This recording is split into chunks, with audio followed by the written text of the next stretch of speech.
Jesus atravessava o mar da Galileia rumo à região dos Gerazenos, um território marcado por forte presença gentílica, distante das tradições religiosas de Israel. Ali, entre colinas e vales, ficavam cidades conhecidas como a Decápole, locais onde culturas se misturavam e práticas estranhas à fé judaica eram comuns. Foi nesse cenário que ocorreu um dos episódios mais impressionantes de seu ministério: a libertação de um homem possuído por uma legião de espíritos malignos.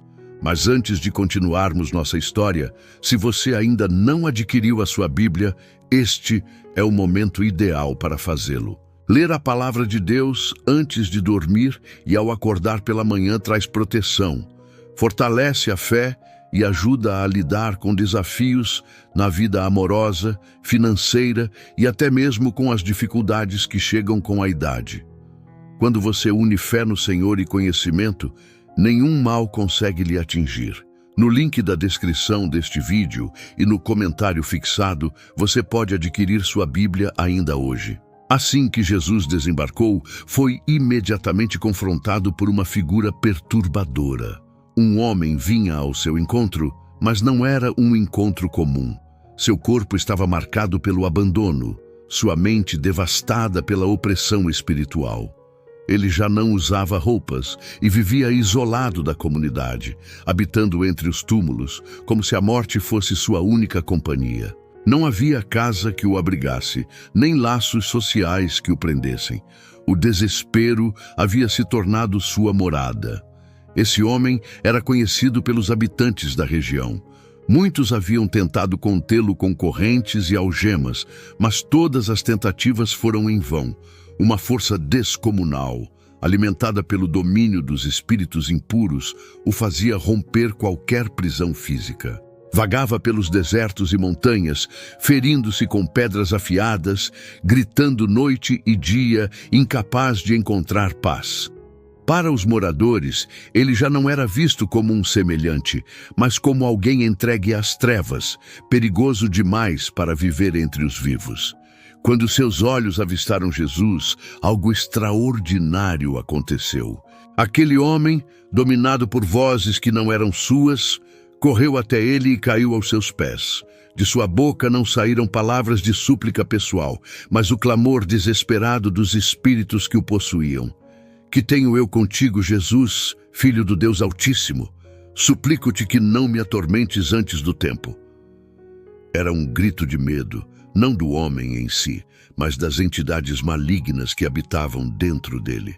Reconheciam diante de todos quem estava ali, o Filho de Deus, com autoridade absoluta sobre o mundo espiritual. Enquanto as pessoas da cidade viam apenas um profeta itinerante, os demônios reconheciam o Senhor do universo. Jesus, com calma e autoridade, ordenava que os espíritos deixassem o homem. Mas eles resistiam, revelando a intensidade da possessão. Não era um espírito apenas, mas muitos. Quando o mestre perguntou o nome, a resposta foi Legião. Esse termo não era casual. Na época, uma legião romana representava milhares de soldados, o que indicava que uma multidão de espíritos havia tomado aquele corpo. A gravidade da situação se tornava evidente. Aquele homem não estava apenas sob influência, mas completamente dominado pelas trevas. Ainda assim, diante de Jesus, toda aquela força maligna se mostrava impotente. Os demônios sabiam que não podiam permanecer, mas ao mesmo tempo não desejavam ser lançados no abismo, o lugar de aprisionamento eterno reservado para eles. Então, imploraram por algo inusitado, que pudessem entrar em uma manada de porcos que pastava ali perto. A cena, até então tensa, ganhou um desfecho inesperado. Jesus permitiu. E assim, os espíritos deixaram o homem e entraram nos animais. Subitamente, a manada inteira se agitou, correndo em desespero até despencar pelo desfiladeiro, caindo no lago e morrendo afogada. A violência com que os porcos reagiram revelou a verdadeira natureza dos demônios, forças destrutivas que não descansam até causar ruína. Para os discípulos e para os moradores que testemunharam, o impacto foi profundo. O homem antes selvagem agora estava transformado. Sentado, vestido e em perfeito juízo, permanecia aos pés de Jesus. O contraste não poderia ser maior. Aquele que antes vivia em completa degradação, reduzido a uma sombra de humanidade, agora exibia paz, dignidade e sanidade. Mas a reação da população foi inesperada. Ao verem o que havia acontecido, em vez de celebrarem a libertação, encheram-se de medo. O poder de Jesus os assustava mais do que a opressão demoníaca que já conheciam. Estavam mais confortáveis convivendo com o caos do que permitindo que a presença do Filho de Deus mudasse suas vidas. Por isso, pediram a ele que fosse embora. Jesus não discutiu. Simplesmente entrou novamente no barco, pronto para partir. O homem liberto, porém, suplicava para segui-lo. Queria permanecer com o Mestre, andar ao seu lado e nunca mais se afastar daquele que lhe devolvera a vida. No entanto, Jesus lhe deu outra missão. Volte para a sua casa e conte a todos as grandes coisas que Deus fez por você. Aquele homem se tornou então um missionário improvável. Antes temido e rejeitado, passou a ser testemunha viva do poder transformador de Cristo. Sua história ecoava como prova de que ninguém está tão distante da graça que não possa ser alcançado. Esse episódio, registrado nos Evangelhos, revela muito mais do que um simples milagre. Ele mostra a batalha entre luz e trevas, a autoridade suprema de Jesus sobre os demônios e o valor incomparável de uma vida para Deus. Para salvar um homem, o Senhor atravessou o mar, enfrentou a rejeição de uma cidade inteira e expôs o poder maligno que escraviza. Tudo para mostrar que a libertação é possível e que o amor de Deus vai além de fronteiras geográficas ou barreiras culturais. A libertação do endemoninhado Geraseno não foi apenas um ato isolado de compaixão, foi também uma revelação pública da autoridade de Jesus sobre o mundo invisível. Até então, os discípulos haviam presenciado milagres que envolviam enfermidades físicas, como a cura de leprosos, cegos e paralíticos. Tinham visto a natureza se submeter à sua voz, quando o vento e o mar se acalmaram de repente. Mas agora estavam diante de algo ainda mais perturbador: a submissão de uma legião de espíritos malignos ao simples comando do Mestre. Essa demonstração de poder ultrapassava o entendimento humano. Os povos da região conheciam a realidade espiritual, mas a enfrentavam com temor. Sacrifícios, rituais e práticas religiosas tentavam aplacar forças que julgavam incontroláveis. A figura do homem possesso era a expressão máxima desse medo coletivo. Ele simbolizava tudo o que era incontrolável, destrutivo e amaldiçoado. Para muitos, era melhor mantê-lo à margem da sociedade do que confrontar o mal que o dominava. Jesus, no entanto, fez exatamente o contrário. Ele se aproximou daquilo que todos evitavam, encarou o mal de frente e o derrotou sem esforço. Essa atitude revelava a essência de sua missão: trazer libertação àquilo que estava perdido, restaurar o que parecia irrecuperável e resgatar até mesmo os que já haviam sido considerados mortos em vida. Mas a libertação daquele homem trouxe também uma perda material significativa. A morte dos porcos, animais que representavam grande valor econômico para os moradores da região, foi um choque. Para os pastores e comerciantes locais, a cena significava ruína financeira. E, em vez de celebrarem o milagre da libertação, eles se fixaram no prejuízo. O contraste entre a alegria espiritual e a perda material se tornou um divisor de águas. Enquanto o céu celebrava a restauração de uma alma, os homens lamentavam o que julgavam ser seu maior tesouro. Esse episódio lança uma luz desconfortável sobre a natureza humana. Quantas vezes a presença de Deus é rejeitada porque ameaça os interesses imediatos?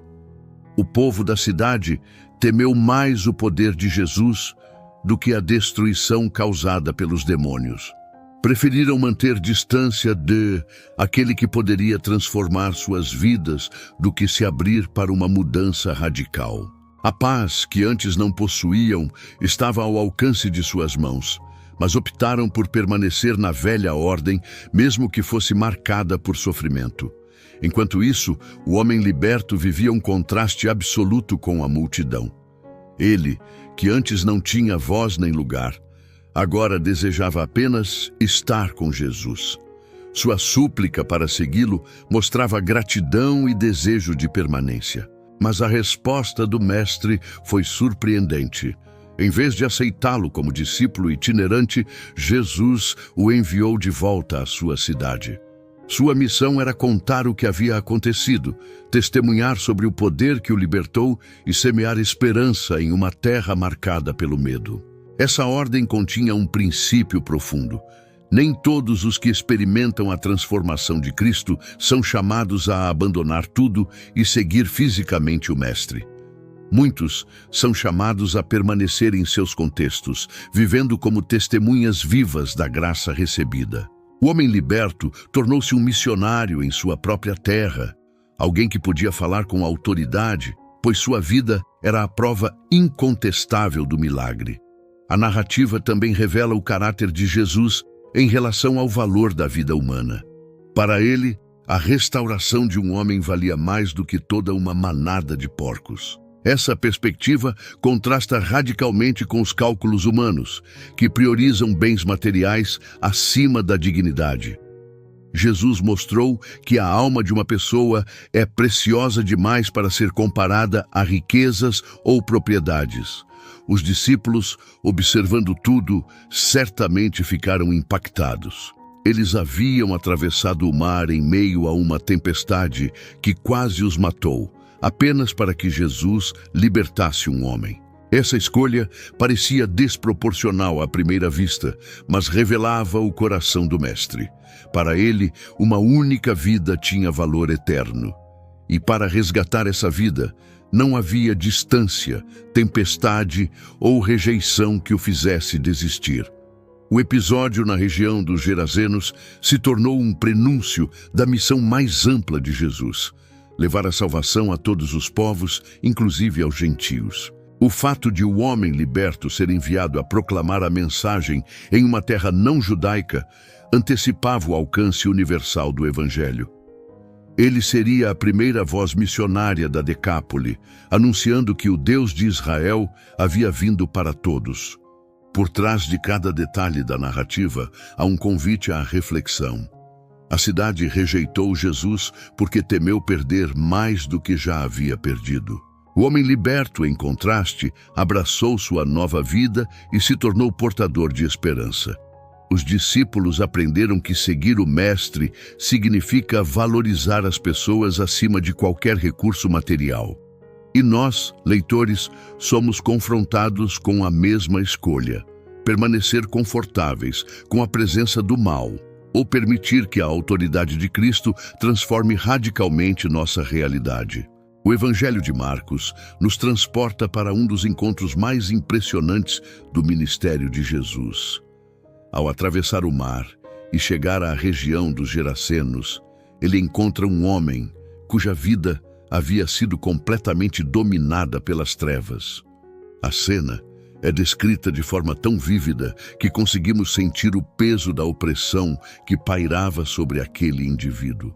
Não se tratava apenas de um sofrimento humano comum, mas de algo que ultrapassava os limites da compreensão natural. Quando Jesus lhe pergunta o nome, a resposta ecoa como um grito de desespero: Legião é o meu nome, porque somos muitos. Esse detalhe é fundamental para compreendermos a gravidade da situação. No contexto romano, uma legião era composta por cerca de 6.000 soldados. Era a unidade militar mais temida do Império, sinônimo de força esmagadora, disciplina e opressão. Ao se autodenominarem legião, aqueles espíritos estavam comunicando que dominavam aquele homem em número e intensidade esmagadores. Não era apenas uma presença isolada, mas uma multidão organizada para destruir sua vida. A escolha dessa palavra não foi ao acaso. Ela carregava o peso da ocupação romana, lembrando aos judeus da época que viviam sob jugo estrangeiro sem liberdade plena, sempre submetidos a forças maiores que os mantinham em constante medo e humilhação. Assim, quando ouvimos legião, não podemos pensar apenas em quantidade. Precisamos enxergar também o simbolismo de um poder que se levanta para sufocar a identidade, roubar a dignidade e anular qualquer esperança. Aquele homem já não vivia como pessoa, mas como campo de batalha. Seu lar eram os sepulcros, lugar de morte. Sua companhia eram as correntes, sinal de aprisionamento. Sua voz era um grito constante, ecoando pela escuridão da noite. A legião o havia transformado em sombra, em alguém irreconhecível até para si mesmo. Ao olharmos para essa narrativa, percebemos que a legião é mais do que um fenômeno do passado. Ela se apresenta de maneiras diferentes também em nossos dias. Muitos não enfrentam demônios visíveis, mas lutam contra legiões invisíveis. Ansiedade avassaladora, depressão que sufoca, vícios que aprisionam, pressões sociais que esmagam, injustiças que se multiplicam como soldados alinhados em fileira. A sensação é a mesma, estar diante de algo maior do que nossas forças, algo organizado para nos paralisar. Assim como aquele homem, quantos hoje vivem em cavernas emocionais, isolados, com gritos que ninguém ouve de verdade? A beleza do Evangelho está justamente em mostrar que, mesmo diante dessa força, Jesus não se intimida. Quando a legião fala, não fala para negociar, mas para reconhecer a autoridade. É interessante notar que os demônios suplicam para não serem enviados para fora daquela região. Isso revela algo profundo. Até as trevas conhecem seus limites diante da luz. A legião era numerosa, mas não era soberana. Seu poder era grande, mas não era absoluto. Na presença de Cristo, ela perde o comando e se torna apenas súplica. Esse contraste nos ensina uma verdade poderosa. Não importa o tamanho da legião, importa quem está diante dela. Para o homem, milhares de forças contrárias eram impossíveis de vencer. Para Jesus bastava uma palavra. A autoridade do Filho de Deus não depende de números, de exércitos ou de estratégias humanas. Ele carrega em si o poder de quem criou todas as coisas e nada pode resistir a esse domínio. Quando os espíritos suplicam, vemos que até mesmo o inferno se curva diante dele. Há aqui um paralelo com tantas histórias do Antigo Testamento. Israel, pequeno e vulnerável, enfrentava nações poderosas, exércitos numerosos, impérios organizados. Aos olhos humanos, a vitória era improvável. Mas sempre que o povo confiava no Senhor, descobria que a força não estava na quantidade de soldados, mas na presença do Deus vivo. Foi assim no Egito, quando as pragas derrotaram Faraó. Foi assim em Jericó, quando muros caíram diante de trombetas. Foi assim em Babilônia, quando 3 jovens sobreviveram à fornalha ardente. A mesma mensagem ecoa no episódio da legião. O poder de Deus é maior que qualquer força opressora. Aplicando isso à nossa vida, precisamos reconhecer que todos nós, em algum momento, enfrentamos legiões. Talvez não sejam milhares de espíritos, mas são problemas que chegam em enxurrada. É o diagnóstico inesperado, somado às dívidas que se acumulam, acrescido de relacionamentos quebrados e de uma alma cansada. Quando olhamos, vemos tudo de uma vez e pensamos, não vou aguentar. É nesse ponto que a história de Marcos 5 nos lembra que a questão não é o tamanho da legião, mas a presença de Jesus no campo de batalha. Aquele homem não pediu socorro. Ele não orou, não clamou, não buscou. Foi Jesus quem foi até ele, atravessando o mar, enfrentando a tempestade para libertá-lo. Isso nos mostra que a iniciativa da salvação não parte de nós, mas de Cristo. Quando já não temos forças nem para pedir, ele se aproxima. Quando o grito é apenas de dor e desespero, ele interpreta como oração. Sua graça vai além da nossa capacidade de expressar fé, porque ele nos ama antes mesmo de pedirmos ajuda. Essa realidade deve encher nossos corações de esperança. Talvez você sinta que sua vida está cercada por legiões. Talvez as pressões externas e internas tenham transformado seus dias em cavernas de desespero, mas a palavra de Deus assegura: se Cristo está presente, nenhuma legião tem poder final sobre você. O mesmo Jesus que libertou aquele homem continua vivo, com a autoridade intacta, e seu nome ainda é suficiente para quebrar correntes. A legião quis se apresentar como identidade daquele homem, mas Jesus lhe devolveu o nome, a dignidade e a história. Isso é o que ele faz conosco. As trevas tentam nos rotular fracassado, ansioso, imoral, irremediável. Mas Cristo nos chama pelo nome verdadeiro, restaurando nossa essência e mostrando que somos filhos amados de Deus. A cena, que começou com gritos, correntes e sepulcros, termina com um homem assentado, vestido e em perfeito juízo aos pés de Jesus. Essa é a transformação que só Ele pode realizar. E isso nos desafia. Não basta admirar a história. Precisamos crer que o mesmo poder está disponível hoje. A legião continua real, mas o poder de Cristo continua absoluto. Depois do confronto entre a autoridade de Jesus e a força da legião, o Evangelho nos mostra uma cena de contraste impressionante. O mesmo homem que antes vivia entre sepulcros, nu, gritando e ferindo-se, agora é encontrado assentado, vestido e em perfeito juízo aos pés do Mestre. Essa transformação não é apenas uma melhora de comportamento, mas um milagre integral. O corpo, a mente e a alma daquele homem foram restaurados em um instante. Onde havia confusão, agora havia paz. Onde havia vergonha, agora havia dignidade.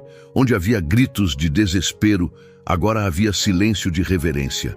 Esse detalhe é precioso. Ele está sentado, sinal de descanso, vestido, sinal de honra recuperada, e em perfeito juízo, sinal de equilíbrio interior. O evangelista Marcos não economiza nas palavras, porque quer que percebamos a grandeza do que aconteceu. A libertação não foi parcial, mas completa. Jesus não apenas afastou os demônios, mas devolveu a humanidade daquele homem. Ele deixou de ser um espetáculo de terror para se tornar um testemunho vivo da graça. No entanto, a reação das pessoas que presenciaram o acontecimento foi surpreendente. Em vez de celebrarem a libertação, elas se encheram de medo. A cidade inteira veio ver, e quando encontraram o homem transformado ao lado de Jesus, não reagiram com adoração, mas com rejeição. Pediram que o mestre fosse embora. Aqui encontramos um dos paradoxos mais desconfortáveis da narrativa. Nem todos estão prontos para acolher a obra de Deus quando ela desafia a ordem estabelecida. Por que tiveram medo? Talvez porque o episódio mexeu com a economia local, já que os porcos haviam se precipitado no mar. Talvez porque testemunharam um poder que não podiam controlar nem explicar, e isso os desestabilizou. Ou talvez porque a libertação daquele homem os lembrava de que também precisavam de transformação, e essa consciência incomoda. O fato é que, diante da presença de Jesus, escolheram a segurança do conhecido em vez da liberdade do novo. Preferiram manter distância daquele que traz vida, porque a vida que ele oferece exige mudança. Essa reação não é apenas um retrato daquelas pessoas, mas um espelho para todos nós. Quantas vezes preferimos manter nossas próprias legiões escondidas, porque expulsá-las significaria abrir mão de práticas, vícios e hábitos que sustentam nossa rotina? Quantas vezes rejeitamos o toque de Jesus porque sabemos que ele não apenas liberta, mas também chama para viver de forma diferente? É mais fácil pedir que ele se retire do que deixar que transforme completamente nossa existência. O homem liberto, no entanto, teve uma reação oposta. Ele implorou para seguir Jesus. Sua gratidão era tamanha que desejava dedicar o resto da vida a andar ao lado do Mestre. E, humanamente falando, parecia o caminho natural. Após tamanha libertação, o passo seguinte seria tornar-se discípulo, acompanhando Jesus em suas jornadas. Mas a resposta de Cristo surpreende. Vai para a tua casa, para os teus, e anuncia-lhes tudo o que o Senhor fez por ti e como teve misericórdia de ti. Aqui encontramos uma verdade profunda sobre a missão cristã. Nem sempre seguir Jesus significa deixar tudo para trás e embarcar em uma jornada visível ao lado de Ele. Muitas vezes significa voltar para casa, para os nossos, e testemunhar ali a transformação recebida. O primeiro campo missionário daquele homem não foi distante, mas próximo. Sua própria família, sua própria cidade, seu próprio povo.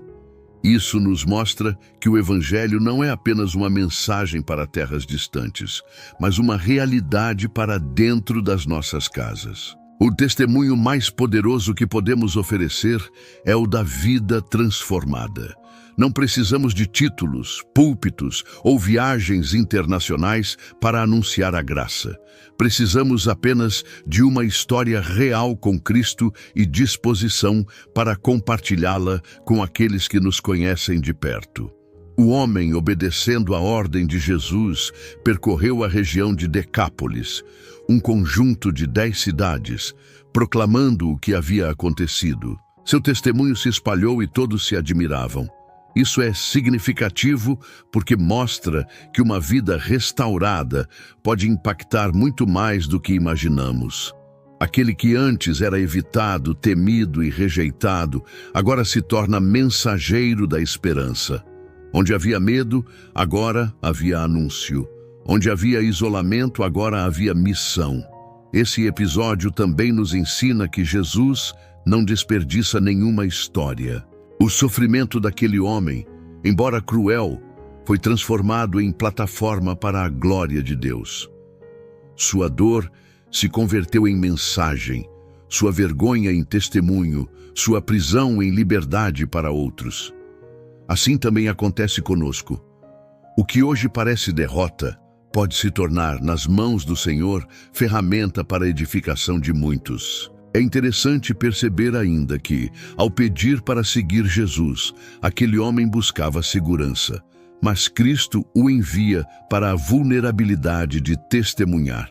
E isso nos lembra que a fé não é apenas refúgio, mas também envio. Ser cristão é encontrar descanso em Cristo, mas também é ser enviado para proclamar. É viver a tensão entre estar aos pés de Jesus e caminhar em meio ao mundo. Aplicando isso a nós, somos chamados a olhar ao redor e identificar quem são os meus que precisam ouvir o que o Senhor fez.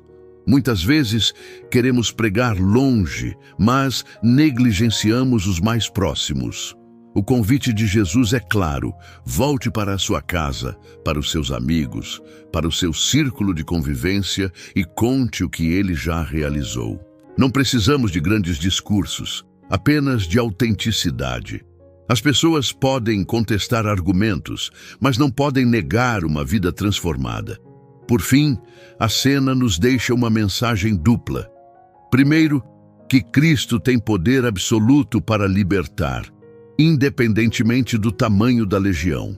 Segundo, que essa libertação não é um fim em si mesma, mas um início. Início de uma vida nova, de uma missão nova, de um propósito renovado. O homem que um dia foi cativo se tornou mensageiro. O que era motivo de vergonha se tornou voz de esperança. Assim, a história do gadareno nos convida a refletir. O que Cristo já fez por mim, que precisa ser anunciado aos outros? Em que lugares Ele me envia para que a minha vida seja testemunho vivo?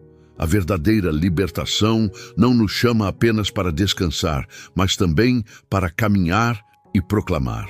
A narrativa do endemoniado gadareno não termina apenas com a libertação de um homem.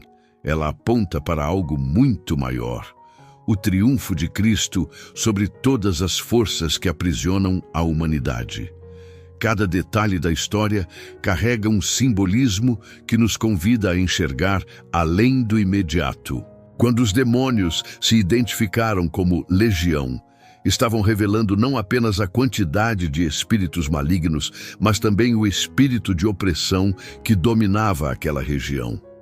Uma legião era o maior símbolo do poder romano, força militar que impunha medo, violência e controle. Ao permitir que esse nome fosse registrado, o Evangelho nos mostra que a batalha travada ali não era apenas pessoal, mas também coletiva.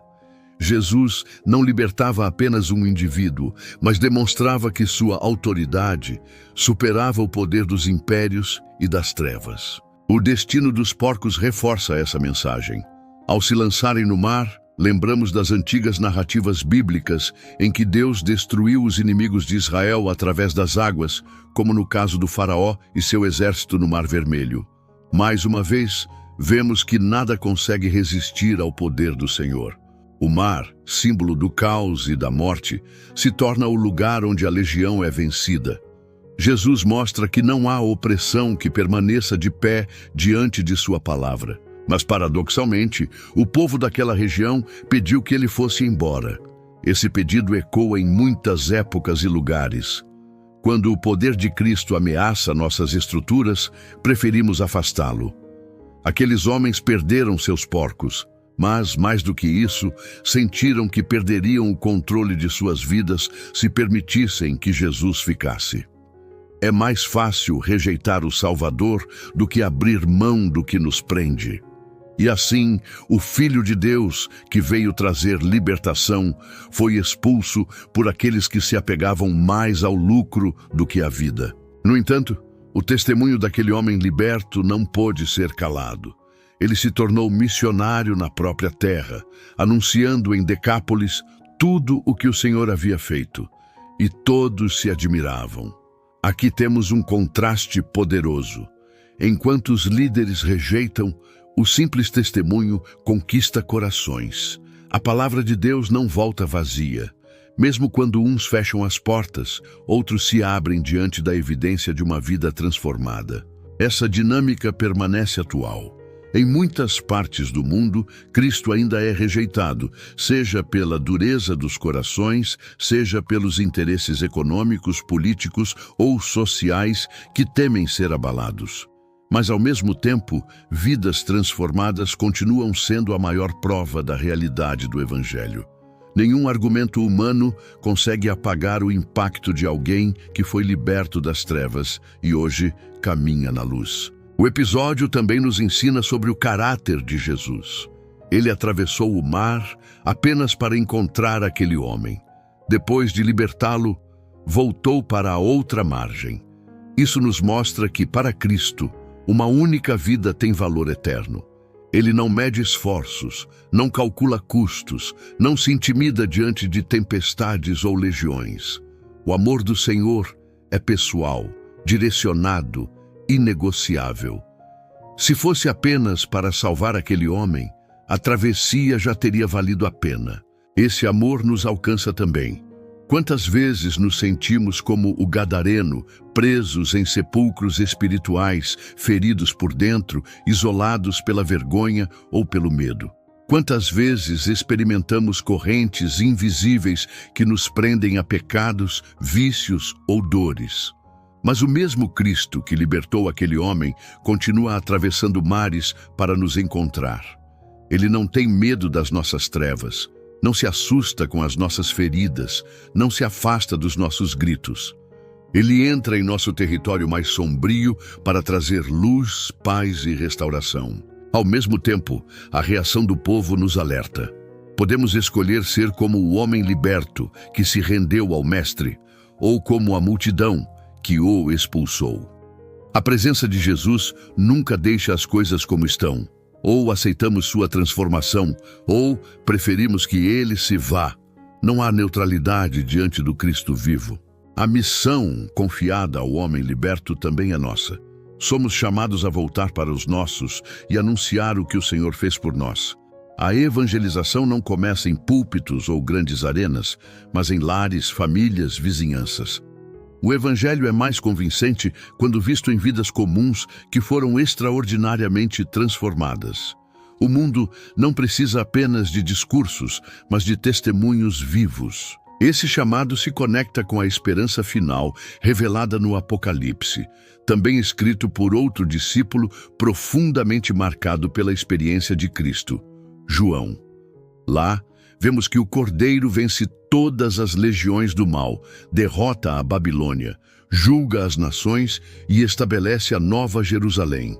O episódio em Gadara é como uma antecipação desse triunfo, o caos lançado ao mar, o homem restaurado, a missão entregue. O que aconteceu naquela margem do lago é um sinal do que acontecerá em toda a criação.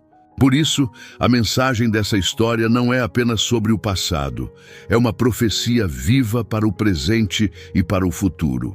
Ela nos garante que, ainda que as legiões sejam muitas, a vitória pertence a Cristo. Ainda que sejamos pressionados por forças maiores do que nós, existe um poder maior que o mundo. Ainda que sejamos rejeitados por alguns, a missão continua, porque a palavra de Deus não pode ser detida. E assim, a história do Gadareno nos convida a 3 respostas: gratidão, testemunho e esperança. Gratidão, porque fomos libertos do império das trevas. Testemunho, porque não podemos calar o que o Senhor fez. E esperança, porque sabemos que um dia todas as legiões cairão, todo o mal será destruído e todo olho verá a glória do Filho de Deus. O homem que um dia viveu em sepulcros hoje fala conosco como testemunha eterna. Seu silêncio de dor se transformou em voz de esperança. Sua vergonha se converteu em mensagem de fé. E seu isolamento virou plataforma de missão. O Cristo que venceu naquele dia é o mesmo que vencerá no último dia. E aqueles que hoje permanecem firmes em sua palavra participarão da vitória final, quando não haverá mais correntes, nem sepulcros, nem legiões. Apenas a vida abundante que o Senhor prometeu.